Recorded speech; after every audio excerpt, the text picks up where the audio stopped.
Hello and welcome to Move the Line, presented by 4for4 Bets. I'm Ryan Noonan, joined here as always, year 7, Connor. 7 years you and I have been doing this together. Our show's going to second grade at this point. Like we're getting old here at this point. And I know we've been going all off season, but I think you and I have been touching like this, the division previews, that series leading up. This is the start of the season, buddy. What's going on? Yeah, not much. That's pretty crazy. Has it really been 7 years? I feel like 7 years. Man, I was just a young pup. I mean, that's crazy. But no, it's fun. This is always one of my funnest, like the best things I think, because we break down each team, break down our favorite bets, like get into it more. It forces me to do a deep dive on every single team. And so I think that whole process is really valuable and very helpful for the season, because I usually have like notes for specific players, usage, things like that, that I can take like into player props, into in-season betting, things like that. Yeah. I mean, like we cover the draft, we get obviously in the weeds there, but we cover that from like a,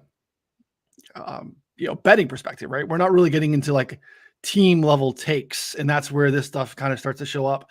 Yeah, I think they brought up some of those thoughts, and a couple of the teams in this division had some early picks. We didn't really break down what they did with those picks in terms of like roster construction, how those players fit with what they were doing in terms of building a team. But now we can get into that a little bit, along with really how to bet these teams. Like I'm with you too. Like this forces a little bit more of a deep dive into the holistic changes, or what's carried over, what went well, what didn't go well last year, how noisy is that, what to pull forward, and really still how to bet. How can we bet on the NFC East, which is what we're starting with today. So subscribe to the channel here on YouTube, 4for4 Bets channel. This is all of our betting content. Move the line wherever you listen to podcasts as well. Again, we will be here weekly leading up to the season, breaking down the 8 divisions, and we'll probably have a future show just before week 1, and then week 1. Like we're coming up here at this point to football actually starting. So make sure you subscribe wherever you're listening. We appreciate that. Jump in the chat. Let us know what your favorite look in the NFC is. Obviously, a million ways to bet it. Give us the winner. But any of the bets that you like here, or how you think this is going to shake out here as well. If you want to get all of our official plays, and we have some new members to the team that we're adding. We've seen some of those announcements on Twitter. We got some more to come. We're really excited about that. You need the betting subscription at 4for4. It gets you access to our Discord, which is where all the official plays are pushed out. It also gets you access to literally everything that all of our staff is doing at 4for4. So if you still grind season long, you're playing best ball, you just want our data suite. Basically, you want all the tools and all the things that we're doing. You want the betting subscription that gets you access to all that we're doing. Connor's already starting to push out some plays. I think after this show, I'll have a play here based off of what I think is going to go down in the NFC East. And we're going to start seeing more of those trickle out here over the next couple of months, get the futures ready to go, and start to have some more solid takes as the season quickly approaches here. So talk to us a little bit about your process, Connor. You talked about how this forces a deep dive. How do we get here? How does that force your betting hands? Kind of give me an overarching theme of how you kind of break this stuff down.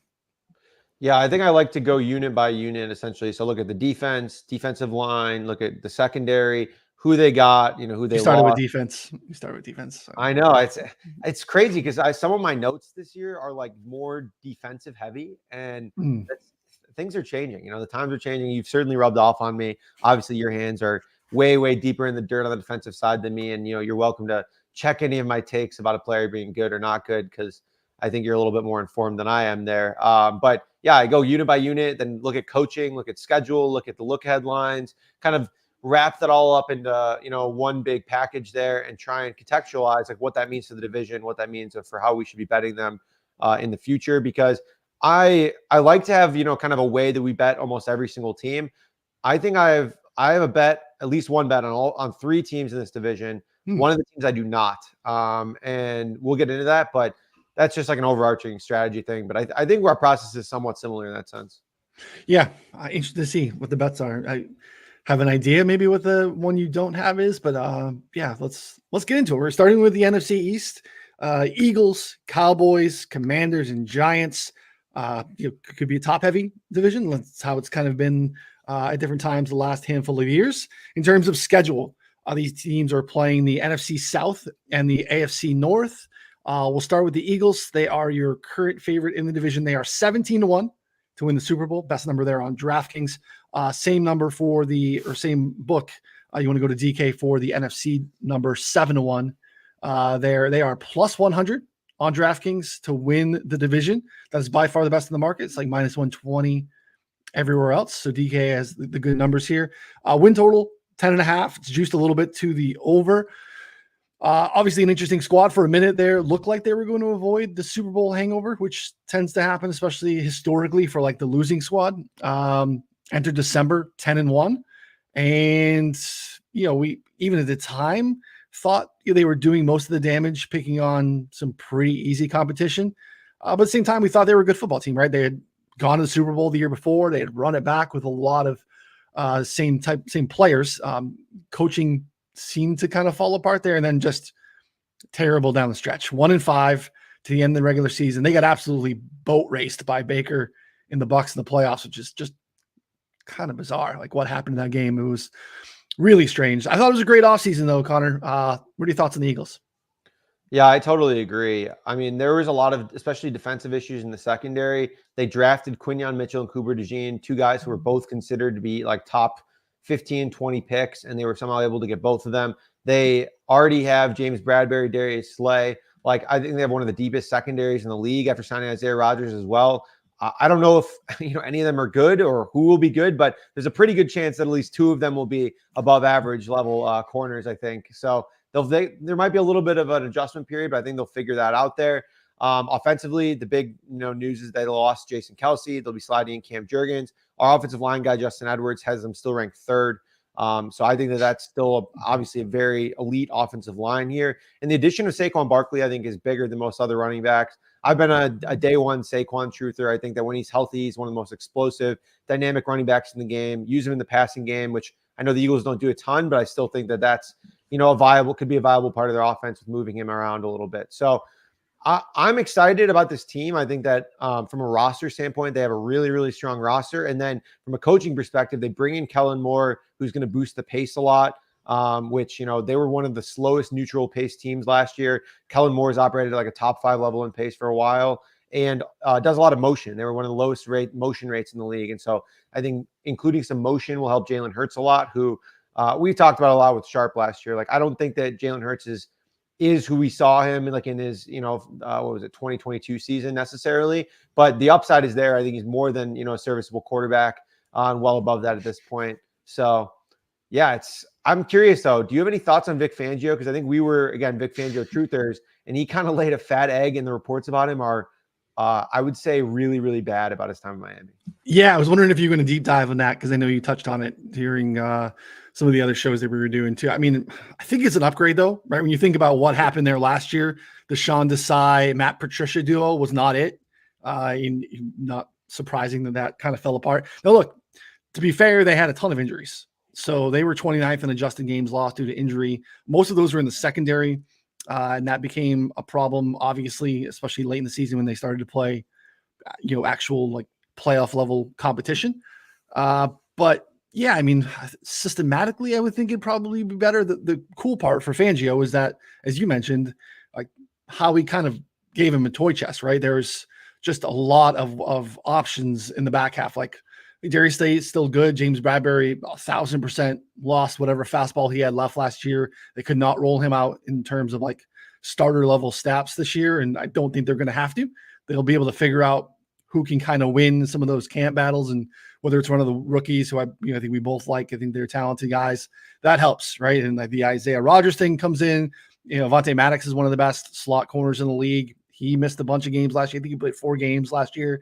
So you lock him in the slot. That helps quite a bit. So again, like they still have some depth in, situational pass rushers that I think can help. But yeah, I mean, there's something to the Fangio stuff in terms of like that being him at this point in his career and life versus the dynamic of the room in Miami, which reports, as you said, are not great coming out of that. That could be a problem. And that could be a slippery slope for a team that just was pretty low on vibes last year. It was just kind of a weird, especially late in the season, just seemed weird. Jalen Hurts seemed hurt though, right? Like we know that he wasn't 100% healthy. So, I want to hold off. Like it's just kind of tough to make, I think, sweeping statements based off of how he played last year. I'm agreeing with you too. Like, yeah, no, Kelsey Hurts as the anchor of the line, still a good line. They've done a great job over the last handful of years still drafting, still going out and acquiring talent along the line to keep the depth there. And Saquon, I think, is a difference maker. If any running back can be in the league these days, I think Saquon's in the small team picture of guys that definitely could still make a difference. So, yeah, I'm interested to see how that works. I mean, I think the Kellen Moore stuff too makes it, I think, really helps. Again, the Shane Steichen thing, like we thought Shane Steichen was good, and then we saw what Steichen did in Indy. I feel like we feel even more that Steichen's like the dude. Yeah. And it wasn't just what he did at Indy. It's like what was lost in Philly, right? And the Brian Johnson thing, that was messy. Who's actually calling plays? The coach takes back over. And Kellen Moore, like the blooms off the rose a little bit. Like everyone like thought he was just an inevitable head coach eventually, and maybe still is. Like last year too, 1 year in LA, they had a ton of injuries in LA too, right? So like, what do you do with that? Where your offensive line is broken, you no receivers for a little while, like you had no healthy backs. Austin Eckler was banged up all season. So I don't know. I like what you pointed out too. Like pace is going to be better.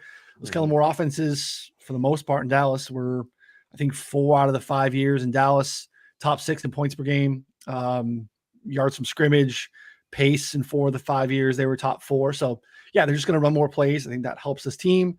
And I think they have the bodies on the defensive side to really compete too. So yeah, I mean, I'm interested to see how the things shake out. Chauncey Gardner-Johnson comes back to start in the secondary, which is really nice. I think, he's a nice extra body there too. And Isaiah Rodgers is really good until he gets suspended for violating the gambling rules. Yeah. So hopefully he's not watching the show, but if he is, Isaiah Rodgers, you're good. I think you're gonna be a nice addition there. So yeah, like there's the roster here is pretty nice. And the schedule is relatively soft, much easier than Dallas, who I think we both would probably consider their competition to win the division. They're favored in 14-17. I think it sets up pretty well for them. Yeah, that also includes 6 straight to start the season and 5 straight to end the season. They don't play a single team coming off a bye the entire year.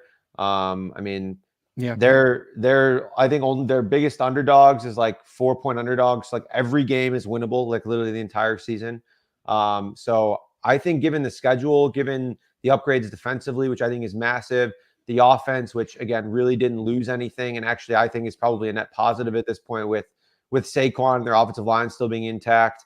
Like I think that win the division at even money is fine. I think alt over 11.5 at plus 200 at circa is really nice. I think that is because if things are clicking, like to win this division, you're probably talking about 11, 12, 13 wins anyways. I would prefer the plus 200 there instead. So I don't know. That's kind of my angle here. I'm interested to see if you have any bets on them though. Yeah, I think that's a good angle. I like them to win the division. Obviously transition to Dallas. So I think we're both comfortable saying the Commanders and Giants are not actual division contenders here, right? Like in terms of like actually winning the division. So plus 100 on DraftKings is, doesn't excite people to bet a plus 100 division winner, but at the same time, like I feel like they're better than the Cowboys in a lot of ways. And I mean, Birdie in the chat is questioning the depth, like if the Eagles can stay healthy at every position group because they have 0 depth in that roster. They were really, really good. Yeah, I mean, I don't think that they have 0 depth. They're top heavy at time. I mean, obviously, something happens to AJ Brown or Devonta Smith, the groups behind them are not great. But that's a team that can really start to transition. I think Kellen Moore has been a guy that really hasn't been like kind of like locked into like this is my system. I feel like he's a guy that kind of will evolve with what they have, and they just become like old school run heavy, T formation, wing formation with Hurts and RPO stuff with Saquon. That could be okay. That could be enough sometimes too, obviously. So yeah, I mean, I think that they're the class of this division and probably have a great shot to be one of the top teams in the NFC. So what are they? I think 5-1 to be the number 1 seed in the NFC. Not a bet that I'm super excited about, but I think that's very much in play given the schedule, given the cast of characters that they have to play in this division. Yeah, this was an interesting team for me, like to break down because I think last year we wanted to be a little bit lower on them. And I think that we were very much in the boat of like, hey, they're, a little bit of a fluke in 2022. We should probably be lower on them in 2023, which we were. But now heading into this season, like I think that they're just in a really good spot. They're like things are coming back together. So I think switching that kind of mentality for me, I want to be like ahead of market here. You know, like I think especially we have in the chat here, market entrance wise, and Birdie brought it up too, like picking when you enter the market, essentially, whether you want to buy the division can really matter, especially based on early schedule. Their early season schedule is pretty easy. So I would get those division futures. And now that's what Patrick said. And I think both you and I agree. Yeah, interesting game week 1. Brazil against the Packers. Packers obviously getting a lot of national love coming off of, obviously a pretty nice end of the season. I'll be interested to see what happens there. Because, then after that, home to the Falcons.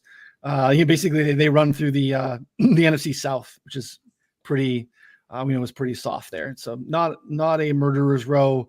You said they're not dogs till week 8 in Cincinnati. So pretty light schedule. I think you can get those. I think MGM and DraftKings have those like first 5 bets too. Like those could be of interest to, see what the prices. They didn't look at those, but yeah, another way to get it. So yeah, DraftKings, like I said, plus 100, about 20 cents better than anyone else in the market. If you want to get in on Eagles to win the divisions, pretty nice number. All right, we'll transition to the next squad here. We have the Dallas Cowboys. In terms of their futures, 18-1 to win the Super Bowl. All these are on Caesars. The best prices for Cowboy stuff on Caesars. 9-1 to win the NFC. They are plus 160 to win the division. Win total moved a little bit, kind of floating between 9.5, 10.5. You're going to lay some juice either way. Over 9.5 is minus 165. You want to take under on the 10.5, you're laying minus 205. So pretty expensive. Now, based off of last handful of years, over 9.5 or over a plus money 10.5 would be a good bet. 3 straight 12-5 regular seasons. They've all ended the same way, earlier than expected. Some sort of just meltdown, turnover rate, just end of the season that leaves people kind of scratching their heads. They were dominant for stretches last season. I think did you pick them for the Super Bowl last year? I did. Yeah. I did too. Yeah. So, I mean, it's the same thing. Like they were dominant. They were dominant at home. They were definitely punching down for the most part. Like they were winning by margin against, just bottom feeder teams, Giants, Jets, Pats. They beat the Rams at home. The Rams, I think Cooper Kupp didn't play in that game. Stafford left early in that game. Panthers, Commanders, again, by margin, all at home. And definitely inflated some of the metrics. But again, it was hard to see it in the moment, right? Because we had confirmation bias. This is a team we thought was going to be good. We picked them to go to the Super Bowl. Hindsight, they were 3-5 against playoff teams. Packers just waxed them in the wild card round. Seemed like Mike McCarthy wasn't going to survive it. He did. He's back. Dan Quinn is out. We'll get on Dan Quinn here in a moment. He's in Washington leading the Commanders now. Mike Zimmer back in, absolute dog. Shout out Mike Zimmer, living his best life. Just absolutely pulling some insane ladies out Him and there. Belichick, they went. Yeah, shout out to Bill, right? Hard, bro. I mean, yeah, dude, unbelievable. So good for Zim. It's going to look totally different. Like Dan Quinn. What are the numbers? Quinn, they lived in nickel and dime. Quinn, they played dime. We're seeing a lot more of that. Dallas is the only team in the league to play dime on more than 30% of the snaps. They played it on 73% of snaps. Just a lot of single linebacker, a lot of 5, 6, just throwing all the DBs out there. It's going to be interesting to see how that translates to Washington. We're going to see a lot more base, a lot less man, kind of more traditional based sets here from Zimmer. I'm interested to see how that kind of plays itself out. But yeah, talk to me about the Cowboys. Yeah, it is interesting how that's going to work. I do think that Zimmer is an upgrade in a couple of senses there. But if we look at this Dallas defense, right? So they were top 5 in EPA per play, basically. But almost all of that came from turnovers. They were 22nd in success rate. They weren't, and when they weren't turning teams over, they weren't that good. They played against, I think it was 8 or 9 top 10 offenses in EPA per play last season. They let up 48 points to the Packers, 42 to the Niners, 35 to the Seahawks, 31 to the Bills, 28 to the Eagles. 22 to the Dolphins only. Waddle was injured mid-game. 20 points to the Rams. Stafford was injured mid-game. And Kupp was injured mid-game. And then they had 2 good games basically against viable opponents. It was 19 points against the Lions, who I think fumbled in the red zone multiple times. And I think it was some penalties or something like that. And then they had the one game against the Eagles in week 14, who were basically on the verge of collapse on their back-to-back-to-back road games in the game, where it was the game that we saw coming before the season in this show last year, we're like, they're fucked in this game. Like they have no chance to win it. And so like, again, like it was one of those things where this team was just not good defensively against any good or reasonable opponent. And that came to fruition in the playoffs. Offensively, I think a little bit more is being made up about the offensive line, losing Tyler Biotish and Tyron Smith than like really is necessary. I think we still have them in the top 10 in our offensive line ranking. So they're like a good, but not dominant offensive line group. I am a little worried about the running back group with Rico Dowdle and Zeke being their primary guys. Like they don't really have a running game to lean on at this point. So it, to me, like this all comes to like the Cowboys are going to put a lot of pressure on Dak Prescott. Like this is going to come down to Dak Prescott and CeeDee Lamb. And other than that, it's like Brandon Cooks, Jalen Tolbert. I mean, Jake Ferguson, like these are his other weapons. And so that's just a very, very fragile team, I think, especially given everything we know. So I want to be a little bit lower than them in the market here. I'm interested to hear your thoughts though, because I'm in my mind, they just like, they went, quote, all in. That was their offseason, and they didn't do that at all. Like they were the opposite, probably the opposite of all in. He said all in like a bunch of times too. Like he was like, he tried to walk it back eventually, but like when he said all in, he was like, it wasn't like a one pull. Like he was talking about it and just so curious to hear, because later he said like, oh, my definition of all in is different than yours. But like, what the hell is your definition of all in? Like, I don't know what they did. They didn't even really like, they picked up the player option on Micah Parsons, right? Because they have these 3 massive pending contracts. It's a Parsons extension, and then it's Dak and CeeDee Lamb. And what happens if this doesn't go well to start too? That becomes, again, like what happened to the Eagles last year? It wasn't contract related, but like the vibes can be a thing. And like when you get these guys that are starting to understand that like, you're not really looking to take care of me and I'm taking care of you. Like there's just, I don't know. Again, we can't measure that. It's not quantifiable. It's not in any EPA metric or anything we can adjust for league wide, but it is like just reality, right? These dudes are trying to get the bag. They don't have a ton of opportunities, especially in the NFL, to secure guaranteed money. And when your team seems to be dragging their feet on getting those deals done, that's concerning too, because as you said, like this is a Dak and CeeDee Lamb based team. If they are not firing at full cylinder, this is going to be a problem. Like they do not have any other differentiators talent-wise. We haven't had a good Brandon Cook season in a very, very long time. Jalen Tolbert, yeah, maybe, but like second-year guy, like young guy, hasn't really done much yet. The offensive line probably still fine, but step back in terms of, I think losing your center too when he's really impactful, like Biotis, I think that does have a little bit more impact in terms of like trickle down effect of the line. But yeah, I'm concerned of how that can go. And like you did a great job pointing out, like, yeah, the defense was opportunistic. And I mean, Deron Bland, 5 pick sixes, like that's bonkers. They had 6 as a team. Like that is driving EPA. EPA is in, DVOA, those things are going to be tied to that. But as you mentioned, you look at success rate and some of the other down and down stuff, not great. And then you have this massive shift. They relied so much on turnovers. They, like to get pressure and play man and disguise those looks and different stuff. Like that's not necessarily Zimmer's MO. Be interested to see how he adapts to the talent that he has here. But like they didn't do anything in terms of adding defensive talent either. Really, like Eric Kendricks comes in, solidifies the linebacker room because Van Der Esch retired. They're really small last season, so you can see teams like running all over. They're basically at safeties starting at linebacker, and that didn't work very well. Jonathan Hankins, just that mountain of a man in the inside that could really help because we had some splits like on off with Hankins in and out of the lineup. You could run all over the Cowboys. Well, he's in Seattle now, and they didn't do anything to improve the line. They need Maisie Smith, a first-round pick from 2 years ago, to get bigger and better, I guess, which could happen. But still, like that's asking a lot, and then that's a thin group too. So yeah, just a lot of concerns. I mean, Trayvon Diggs comes back, but like Stephon Gilmore left. So Diggs probably younger. It's probably a little bit of an upgrade, but again, not a huge spot there. So I'm concerned to see what happens here. And the Dak and Lamb stuff, like Dak was really good against man.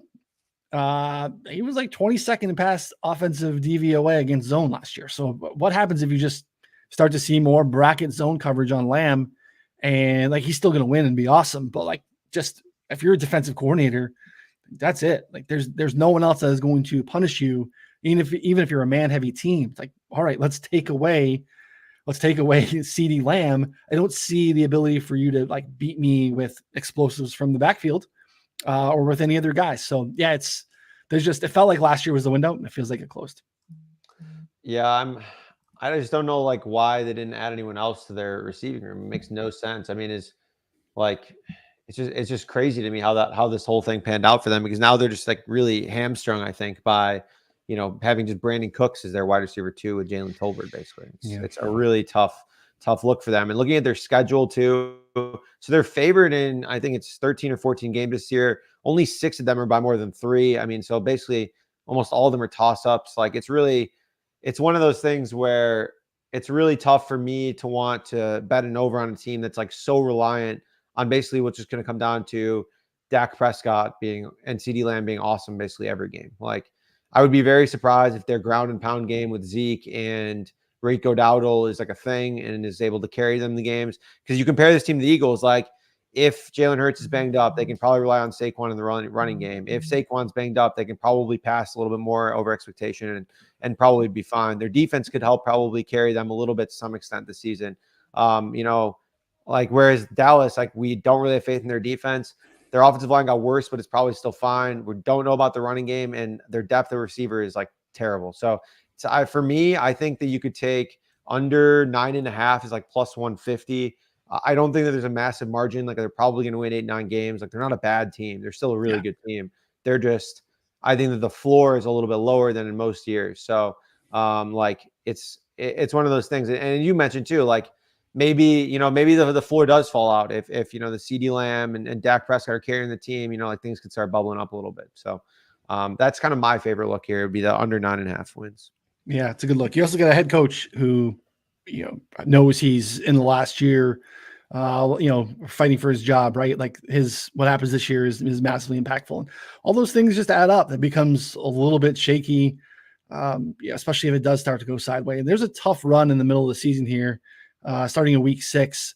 Detroit at San Francisco, at Atlanta, Philly, and then Houston. And then after the Houston one is where it gets a little weird. There's the next week. That's a Monday nighter in Houston. Then they get a Thursday night road game in Washington just 3 nights later. Like that's mean. Like why is that allowed to happen schedule wise? Like Monday to Thursday? Yeah.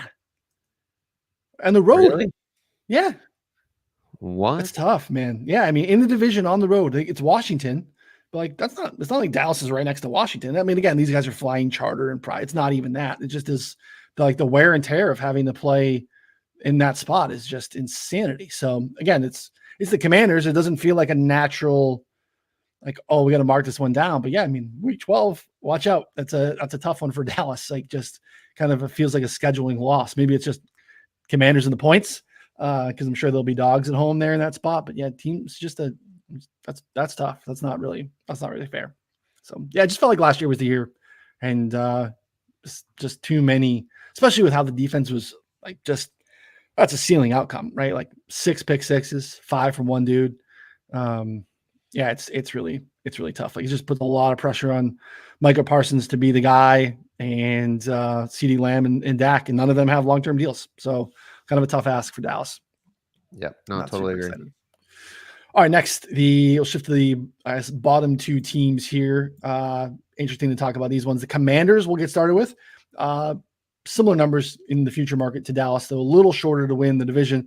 They are 150-1 to win the Super Bowl, 75 to win the NFC, 11-1 to win the division here. I can find that on FanDuel. Win total 6.5, pretty equal in terms of what the price is there. This one's really interesting and hard to talk about. I don't know if there's definitely no NFL team this season, but I can't even think of a team that's had more off-season turnover than the 2024 Commanders. And all for the better, right? Like it's hard not to be optimistic if you're a Commanders fan. So I don't know if it's going to be good or not, but it's going to be different. And that's probably enough to be excited. You're right. You got owner, GM, coaching staff. You got a franchise quarterback, at least 6 new starters on each side of the ball, depending on how things play out. Like it all's tied to Jalen or Jaden Daniels, right? Like video game numbers at LSU, can win in and out of the pocket. We've seen this before. He's got to avoid contact better. He took way too many sacks. He was on way too many like big highlight hit reels for people. Just elite downfield passer in college.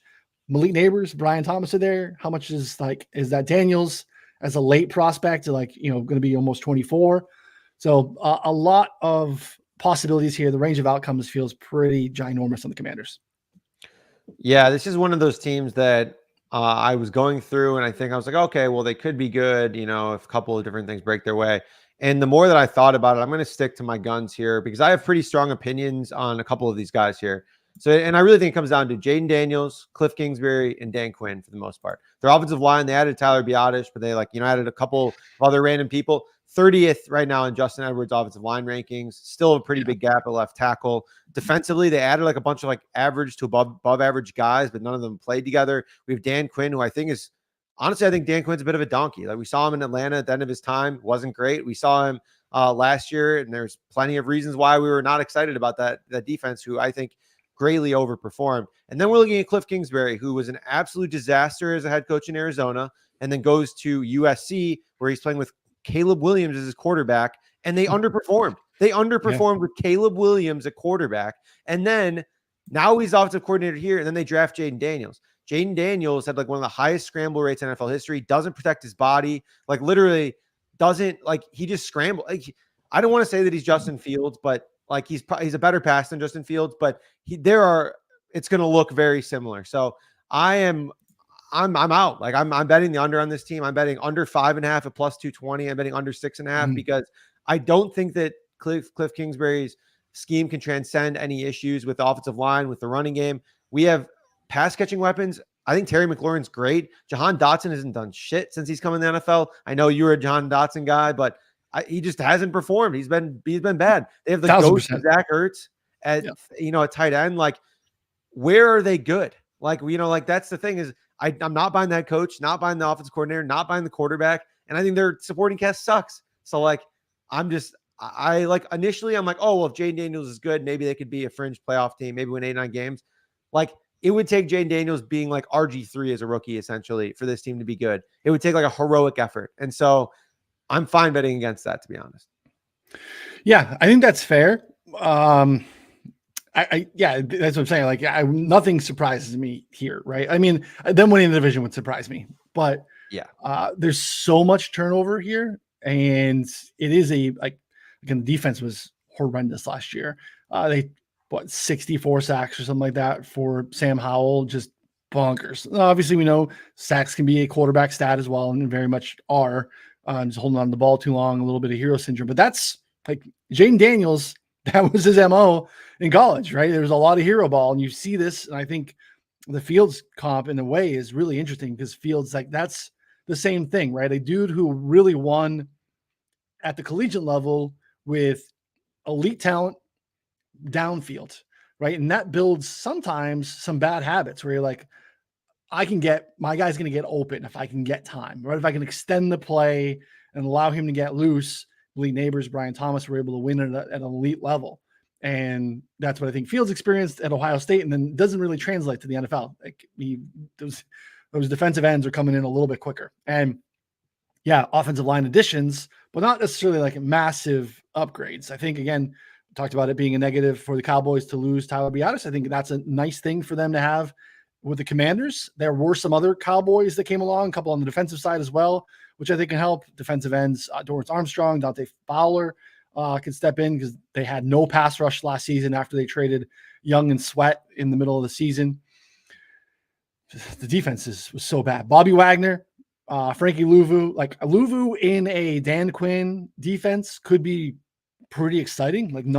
I don't think a traditional off-ball linebacker, but you can allow that kid to run free a little bit, put him on the edge and rush the passer and do some different things. I think he could be interesting.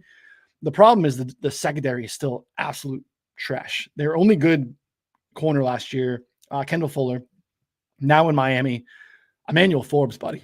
We all saw the picture. The picture. Right? The picture, dude. Oh, my God. Oh, Your my son goodness. is weighs more than he does, dude. Unbelievable. If you've not seen, if you just Twitter search Emmanuel Forbes, it'll probably come up pretty quick because there's not a lot of like Emmanuel Forbes rookie highlights coming up. I promise you that. Right? On a shit secondary, he got benched like mid-season, could not find his way out there. Buck 35, soaking wet, just absolutely insane. I have a 3-year-old that is almost as heavy as I'm not even joking. Like Emmanuel Forbes is so rail thin. And just struggled, was like just picked on. They added former Charger Mike Davis. Mike Davis was their big free agent acquisition at corner. He ranked 105th out of 132 qualifying corners in PFF coverage grade last year. Absolutely picked on. Opposing quarterbacks had a 120 rating when targeting Mike Davis. So like still a lot of questions. They did draft one of my favorite players in the entire class, though. If you watched any Michigan football over the last handful of years, Mikey Sanderstrill is an absolute dog. Now, the kid's like 5'7". He's probably a first-round pick if he's like 5'10", but he's not. He's 5'7", 5'8", maybe. Absolute dog in the slot. So like he's not moving to the outside. Like you just can't do that at the NFL level, but he's really good. Another exciting like edge rusher from the slot. Like I think he's going to play a ton for them. Could be an interesting pick, but like, again, how much is a 5'7", 5'8" rookie second rounder making an impact? He's not making a huge impact for this team. So just, yeah, I don't know, man. The Giants are so bad too. It's like a fight for last year. But I'm with you. I mean, I have concerns on really, can he get more out of Dotson? Is McLaurin enough to really kind of elevate him to just a lot of upside if he can stay healthy, but staying healthy with the way he took hits is kind of terrifying. So yeah, 2 more anecdotal Jaden Daniels notes. If you go and watch, it was like one of his first games of the season. It was like 1st and 10, first quarter against some shit school, like in the red zone. And I'll tweet out the clip after that. I believe Hayden Winks tweeted out. He does like this. He like looks around, holds the ball too long, scrambles for like 8 yards, but then like leaps like he's like shooting for the first down and gets like windmilled like in the air, like literally like hit on both sides, just absolutely wrecked. Again, like 1st and 10 in like a meaningless game in the first quarter. Like, and these are it was a season opener against Florida State. So okay. I mean, it was still like whatever. I mean, the play was stupid. It could have been for the national championship. The play was dumb. So your point still remains. It was an outrageously stupid play against mostly guys who are going to be car salesmen and not punishing him. Like he's going to have a broken rib in the week 1 if he does that against, any other team. And then you have the Hard Knocks clips. Have you watching this stuff lately? The Hard Knocks stuff? Okay. So first off, Brian Dable's asking him all these questions. He can't repeat back any of the plays. He draws up a play. Brian Dable's like, how would you beat cover 1 in this example? He said, I'm going to throw a touchdown. That was his legitimate answer. He's not asking you to throw a touchdown. He's asking you, where are you going to throw the ball? I was like, oh God. Like I was already kind of out on this guy just because I'm like, oh, well, he's a good talent. Maybe he is upside. I mean, geez, like this is going to be, and we expect Cliff Kingsbury to fix this guy. We expect Cliff Kingsbury. So I don't know. Like the more I talk myself into it, like this is one of those teams where I was pretty neutral. I thought maybe I could see the light on it coming into this breakdown, and I'm just like fully out on them unless their defense is good, which, I mean, they did add a lot of players. That's what it would take. It would probably take the defense being like awesome. It's not going to be awesome. Well, then there you go. Yeah. Secondary is just terrible. It's a bad secondary, right? You need Emmanuel Forbes to be the dude that you thought you were drafting. He's not that dude. So yeah, I mean, even bringing in the 2 guys to, edge rushers, still not elite edge rushers. Like, yeah, he's familiar with them, but like, they're not like Pro Bowl caliber guys here. So yeah, the Kingsbury stuff at the top that you touched on too is really just a lot of window dressing, like, oh, cool. We're going to have all these formations and like, but nothing is like, we're going to take advantage of getting our skill position players in an advantageous spot against the defense. It's all just like, oh yeah, look, we're going to go 5 wide. We're going to go 4 wide more than anyone else. So maybe we get some like jet sweeps. It's just like, they're worse everywhere he goes. It's like everyone forgot. Like, it's like, I just don't know what happened in the last year. It's like he played 1 year with Caleb Williams and everyone forgot like the horizontal raid. Everyone was like jokingly because they couldn't throw a pass further than a couple yards. They had talent. I mean, they had players. So I don't know. It was just, it's very strange to me that all of a sudden like it's revisionist history that Cliff Kingsbury is now like this exciting new hire or like, exciting new offensive coordinator after just shitting his pants completely for the last like 4 years. Yeah. Yeah. I mean, again, there is an upside scenario where Jane Daniels is healthy and the running stuff kind of clicks and all of a sudden they're viable. I still worry about what that ceiling is in the ceiling outcome, right? Because the defense is a problem. So it's a spot where they become an over team because they can click offensively. The defense still can't keep up. And it becomes a team that can maybe push to get to 7-8 wins. But that's kind of where their line is, right? Their line is 6.5 at pretty much even odds and balanced. So I think, like you said, I think alts are probably, if you want to get into this market now on the Commanders, whatever you feel on them, alts probably make sense, right? Like I take an alt under to touch on some of the bottom outcomes that I think Connor is more heavy on. And then if you think they're going to be good, like maybe they can get to 8 wins, maybe you take an over 7.5 at, plus money versus something else. So that kind of would be my thing there. Just so much turnover. And I'm just kind of fascinated to see if you're a Commanders fan, good for you. Like they have not won. Connor, I like to do this all the time. When were you born? 95. The Commanders have not had an 11-win season since 1991. Wow. The next closest team is, I think, the Jags in 2007. So you were alive for that one. But 1991 was the last time this franchise won 11 football games.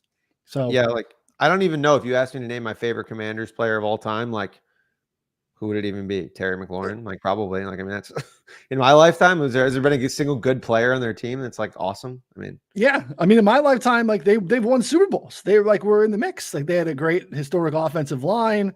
You had the Doug Williams team. Like they've been in the mix. They lost to the Bills with Rippon. But yeah, I mean, they beat the Bills with Rippon. But yeah, I mean, they've been bad for a very, very, very, very, very long time. That was the 91 team that knocked out the Barry Sanders Lions. And that was one of the last good Lions teams until last year. So yeah, the Commanders, good for you. Hopefully at least you turn a leaf, hopefully, and there's some optimism to come down the pipe. I don't know about optimism here, Connor. I want to see what you got on the Giants. Giants 50-1 to win the Super Bowl. That's on FanDuel. 75 to win the NFC on Caesars. They are 14-1 to win this division. You can find that on FanDuel. Also aligned at 6.5, just like the Commanders, but it's juiced to the under. And I mean, I don't even know where to start here. I think the 2022 playoff run was the worst possible thing that could have happened to the franchise. They picked apart an easy schedule. They got a wild card matchup against a Vikings team that was sputtering at the time. They win that game on the road. And all of a sudden, your first-year head coach who backed into a Coach of the Year award and your first-year GM decide that Daniel Jones, look, we have the franchise tag available. That's kind of why the entire thing exists. But you know what? Let's negotiate against ourselves, and let's give him 4 years and like $81 million guaranteed. That didn't seem to work. And now you're in the same spot. Like we talked about it. This is kind of what I was touching on the top, right? In the draft stuff, we try to keep it draft coverage. How do you bet on the draft? Where guys are going to go, over unders? How can we make money? We didn't really get in some of the organizational takes, but there were a lot of rumors leading up to the draft that the Giants were very much in the mix for a quarterback. Argument against the quarterback was that any rookie quarterback that you bring in here is still going to have limited weapons, still going to be stuffed behind the below average offensive line. And unless that quarterback showed a pulse right away, like then you got a dead head coach, and a dead GM after a couple of years. So they probably don't survive that move. So they stick with Daniel Jones in a kind of rich, heavy quarterback draft. They add Malik Neighbors, giving him like an explosive player that they just massively lacked. I think the idea is like he shifts in and everyone else kind of falls in more appropriate like spots in terms of where they need to be in the pecking order. But dude, Daniel Jones was brutal in the games that he played last year. Now we have a guy coming off of a torn ACL. I don't even know, like he's not building rapport with Neighbors in the team right now because he's not fully healthy. Like we could have Drew Lock or Tommy DeVito starts early in the season. It's a mess for the Giants. I don't think watching the Hard Knock stuff makes anyone feel better about it, but I don't know. Maybe I'm wrong. What do you think? No, and the Malik Neighbors post draft videos were just pure comedy. Like how he's like legit pissed to go to New York. But okay, so I'll start with the positives of I actually have significantly more positive things to say about this Giants team than I do Washington, actually, which is interesting. So defensive line, I think it's kind of fun. They have Brian Burns, Kayvon Thibodeau. They have a new defensive coordinator, Shane Bowen, who's going to change their scheme up a lot. Wing Martindale, 32%, 39% blitz rate the last 2 years. Shane Bowen, like 21%, 18% blitz rate. Their secondary still sucks. I'm not going to lie, but they have a good front four. I mean, like they should be able to get after the passer. And based on what we've seen from Bowen, like they're going to drop a lot of guys, hopefully, and just kind of let their front four try and do their thing, do something, which I don't think is a bad strategy. If you have some front four juice, like it's going to cause them to create a little bit more havoc than we would expect. And like, I think it's like almost the opposite of what we saw from Wink Martindale. And so like, I don't want to be bullish on their defense necessarily, but I think that it could be interesting some games. Like some teams are just not going to be prepared for that. And that's going to create some problems for opposing teams. Offensive line, unbelievably weak. Evan Neal's PFF grade since being drafted 7th overall by the Giants, 80th out of 81 in 2022, 80th out of 81 in 2023. Not great. John Michael Schmitz, worst graded center last year overall, and specifically in pass blocking as well. So those are the bad things there offensively. The good news is that we just saw 2 years ago Brian Daboll carry a team that I think was materially worse to a playoff run. Now, again, it was like horrible, like, I mean, very good luck. Like they played against terrible teams, but like then again, even last year, they won a decent amount of games, and now they have Malik Neighbors. Daniel Jones played terribly, but like looked fine in 2022 at times. Like that's the bull case, is that Brian Daboll is a talent maximizer and that Daniel Jones stays healthy. And then their front four can just consistently make a difference, like week in, week out in pass rush. So like, that's the bull case. I'm not betting the over. This is a team that I had no take on. Like I have no bet. I'm just saying that like, and this is why. It's because if Brian Daboll wasn't the coach, this would be an easy under team. This would be like probably they're winning 3-4 games. But I think that Brian Daboll could matter, as like we saw him matter 2 years ago. We saw him matter to an extent last year. So yeah, I think you make good points there. I think he definitely does matter. I think there's no doubt that he's an excellent X's and O's guy. Right, elite ball knower for sure, and talent maximizer. But there's some drama with him, like the Wink stuff, the Martindale stuff was not great in the offseason, where they like got in an argument. He wanted to fire some assistants. Wink told him to go fuck himself. Took a couple days off, and then they like mutually parted ways. And like, I don't know. I think Wink does it in like definitely his own way. And I think that dude also was a talent maximizer. He made lemonade out of lemons. Like that was not a great team in any of the years in terms of the talent that he's had. Even the team that went to the playoffs, like not great. And like Shane Bowen, a little bit more like this is a Vrabel guy. We'll see what happens there. Your point is correct. They have a fantastic front four. Brian Burns, they gave the bag this offseason. I didn't have to trade much for him, but they gave him a guaranteed contract for a crap ton of money. Maybe he can activate and get a little bit more consistency out of Kayvon Thibodeau on the other side. Dexter Lawrence is an absolute dog, underrated interior defensive lineman. They're going to be in games because that unit wins. Now in the back end, like I don't know why they let go of Xavier McKinney. Xavier McKinney played every snap for them last year. Bobby Okereke at linebacker played every snap. McKinney played every snap in the secondary. He played all snaps and led safeties in PFF's coverage grade last season. They're going to roll out, for the most part, I think, the way it looks like it's going to go, 4 to the 5 starting defensive backs are going to be first or second year guys. Now you need like Banks is a early draft pick. You need him to kind of come through. Tyler Newman, the safety that they took from Minnesota this year in the second round early, they're going to need him to contribute right away. He's going to fill in for Xavier McKinney. It's just kind of a big ask. That gets a little bit easier if the front four does their part. But like they didn't get a whole lot of pressure even with KT and Dexter Lawrence last year when they weren't blitzing. Like pressure rate when blitzing was top 2. Pressure rate when not blitzing was like 20th. So, Yeah. they're going to have to find a way to win more organically up front. And those guys in the back end, their job's going to be a little bit harder. So I think it's going to be really, really puzzling. I mean, I'm kind of with you on the upside, like the Daniel Jones stuff. I'm just kind of grilling them at the top. I don't know what I would have done. Like, it was a really hard thing for them to be in, because I think where they were sitting in the draft, they were going to have to actually trade up for the most part, right? Unless they had JJ McCarthy as their guy, they were going to have to trade up. So you're like, to trade up and give that long deal to the quarterback, you're tied to that guy. It's tough, man, right? He's got to win. Like, you are hitching your wagon as a team to that player.